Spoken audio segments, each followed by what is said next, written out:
Hello, and welcome to Skyrim Lore to Sleep 2. If this is your first time joining us, make sure you hit that like and subscribe button. Tonight's reading, Breathing Water by Haley and Mirm. He walked through the dry, crowded streets of Balfell, glad to be among so many strangers. In the wharfs of Vivek, he had no such anonymity. They knew him to be a smuggler, but here he could be anyone. A lower-class peddler, perhaps, a student even. Some people even pushed against him as he walked past as if to say, "We would not dream of being so rude as to acknowledge that you don't belong here." Serene Relas was not in any of the taverns, but he knew she was somewhere, perhaps behind a tenement window, or poking around in a dunghill for an exotic ingredient for some spell or another. He knew little of the ways of sorceresses, but that they always seemed to be doing something eccentric. Because of this prejudice, he nearly passed by the old Dunmer woman, having a drink from the well. It was too prosaic, but he knew from the look of her that she was Serene Relas, the great sorceress. "I have gold for you," he said, to her back, "if you will teach me the secret of water breathing." She turned around. A wide, wet grin stretched across her weathered features. "I ain't breathing it, boy. I'm just having a drink." "Don't mock me," he said stiffly. "Either you're Serene Relas and you will teach me the spell of water breathing, or you aren't. Those are the only possibilities. If you're going to learn to breathe water, you're going to have to learn that there are more possibilities than that, boy. The School of Alteration is all about possibilities, changing patterns, making things be what they could be. Maybe I ain't Serene Relas, but I can teach how to breathe water." She wiped her mouth dry. "Or maybe I am Serene Relas, and I won't. Or maybe even I can teach you to breathe water, but you can't learn." "I'll learn," he said simply.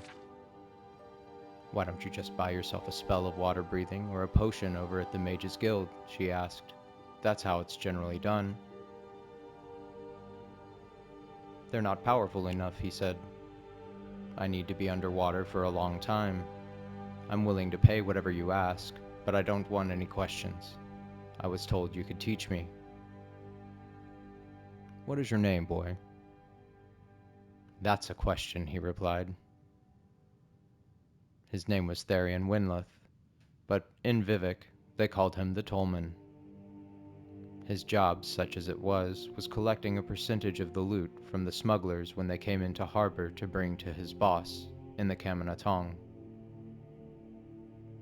Of the value of that percentage, he earned another percentage.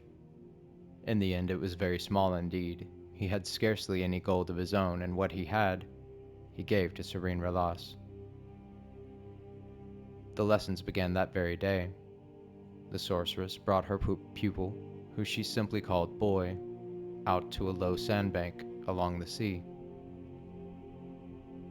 "I will teach you a powerful spell for breathing water," she said, "but you must become a master of it. As with all spells and all skills, you more you practice, the better you get. Even that ain't enough.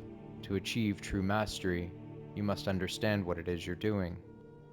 It ain't simply enough to perform a perfect thrust of a blade. You must also know what you are doing and why." "That's common sense," said Tharian.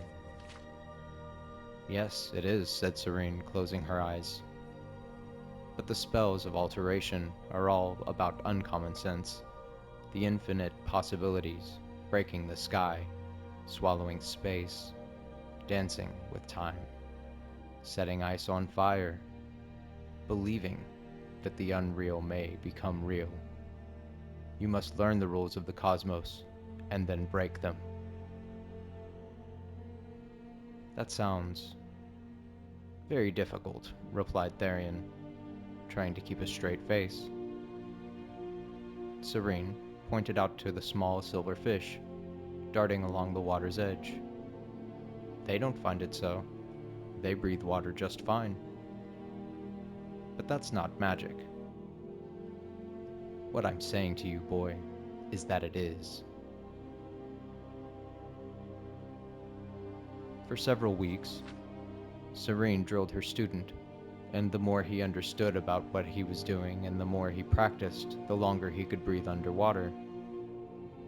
When he found that he could cast the spell for as long as he needed, he thanked the sorceress and bade her farewell. "There's one last lesson I have to teach you," she said. "You must learn that desire is not enough. The world will end your spell no matter how good you are, and no matter how much you want it." "That's a lesson I'm happy not to learn," he said, and left at once for the short journey back to Vivek. The wharfs were much the same, with all the same smells, the same sounds, and the same characters. His boss had found a new tollman, he learned from his mates.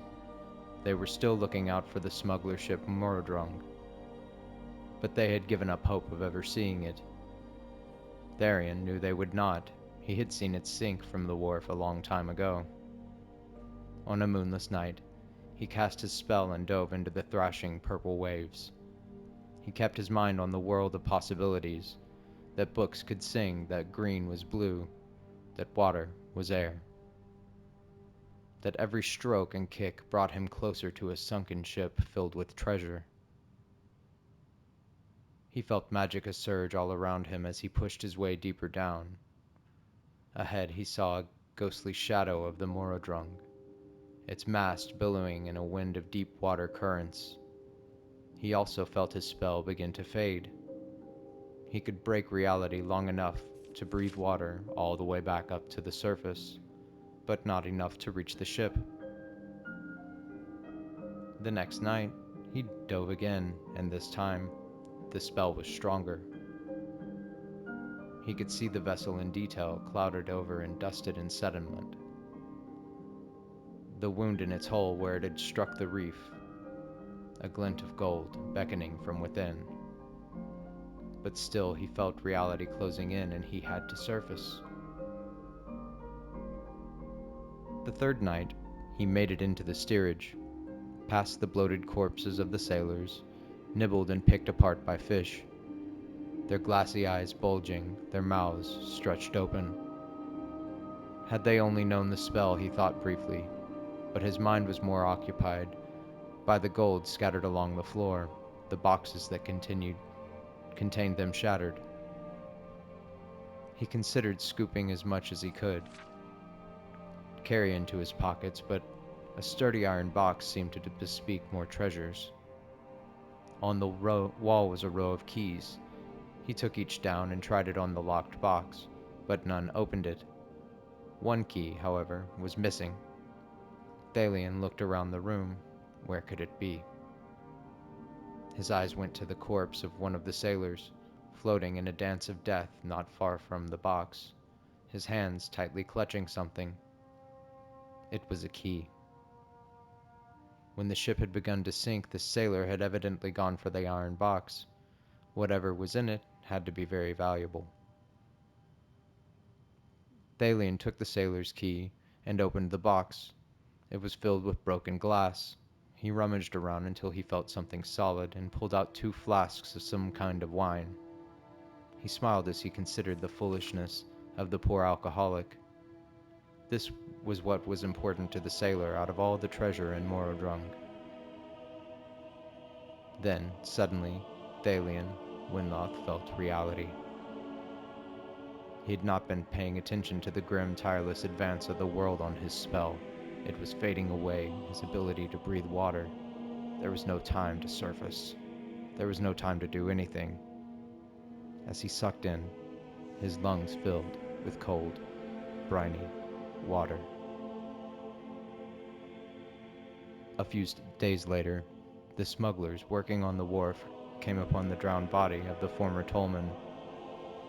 Finding a body in the water in Vivek was not in itself noteworthy. But the subject that they discussed over many bottles of Flynn was how did it happen that he drowned with 2 potions of water breathing in his hands.